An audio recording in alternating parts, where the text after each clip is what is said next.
सो आज जो हमारा PYQ के मेंस का रिलेटेड क्वेश्चन है that is based on Poona pact. जैसे हम पूना पैक्ट समझेंगे हमें इमीडिएटली डेट पता होनी चाहिए दैट इज 24 सितंबर 1932।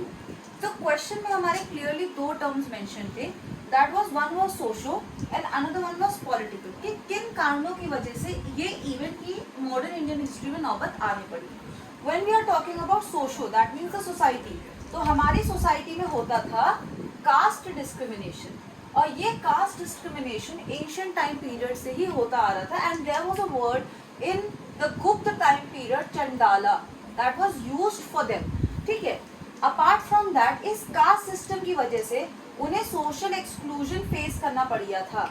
जैसे जो उन लोगों के पब्लिक वेल्स हो गए, टेम्पल एंट्री हो गई, उस चीज पे उन लोगों के लिए सेपरेट हो गया था, उन्हें एंट्री भी नहीं मिलती थी। और इसी चीज से एक प्रैक्टिस अनटचेबिलिटी जैसी प्रैक्टिस हमारी सोसाइटी में सर्वाइव करने लग गई थी उस टाइम पे। पॉलिटिकल कारण क्या थे? पॉलिटिकल कारण थे, most important was Simon commission या व्हाइट पेपर्स भी इसको बोलते हैं। तो साइमन कमीशन ने जो अपनी रिपोर्ट बनाई थी, उस रिपोर्ट को बनाने के लिए हमारी राउंड टेबल कॉन्फ्रेंसेस चली थी। तीन कॉन्फ्रेंसेस हुई थी 1930, 31 एंड 32।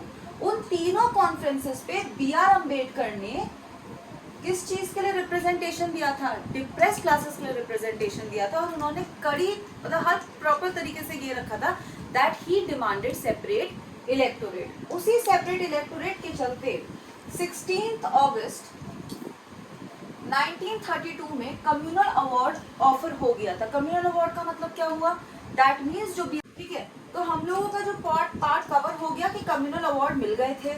इसी चीज से गांधी जी डिप्रेस हो चुके थे। Gandhi ji was in the Yerwada jail, क्योंकि अगर ये पूना पैक्ट नहीं आता तो हिंदूज में से एक और सोसाइटी निकल जाती, हरिजन्स, और वहां से क्या होता, हमारी जो डिवाइड एंड रूल तो चल ही रहा था, उन्होंने हिंदू मुस्लिम को तो तोड़ दिया था। अब हमारी हिंदू सोसाइटी में से भी वो एक और नई डिवीजन क्रिएट कर देते, और वही नया डिवीजन क्रिएट होने से बच गया था बिकॉज ऑफ पूना पैक्ट 1932। इस पूना पैक्ट की शर्तें थी क्या?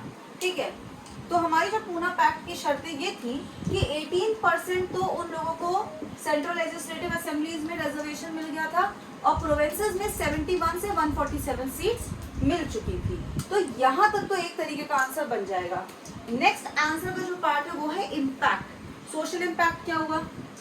देखिए, आज अगर आप सोसाइटी में ये देखोगे कि जो प्रैक्टिसेस होती थी, जैसे अगर हमसे 1925 में ई रामास्वामी नायकर, पेरियार जिन्हें बोला जाता था, जिन्होंने सेल्फ रिस्पेक्ट मूवमेंट चलाया था, आज कहीं ना कहीं हमारी सोसाइटी इन सोशो फैक्टर से अपलिफ्टेड है।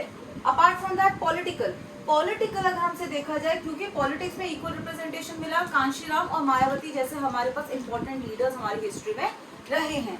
इकोनॉमिक्स, देखिए इकोनॉमिक्स में आने से पहले हम लेंगे एजुकेशन और कॉन्स्टिट्यूशन। हमारे कॉन्स्टिट्यूशन में राइट टू इक्वालिटी के थ्रू हर किसी को इक्वल माना गया है, स्पेशली फोकस ऑन आर्टिकल 17। इस पे मैं ऑलरेडी एक शॉर्ट्स डाल चुकी हूँ, तो वो यहाँ पे लिख देना चाहिए। एंड हमारे पास राइट टू इक्वालिटी का जो सेक्शन है वो तो लिखना ही लिखना है। एजुकेशन में सीट्स रिजर्व्ड है, और इवन जॉब्स में सीट रिजर्व्ड है, और इन्हीं दोनों फैक्टर्स से उन्हें मिली है economic prosperity. So this was Poona pact and all the points जो हम आंसर राइटिंग में कवर कर सकते हैं। Do like, share and subscribe.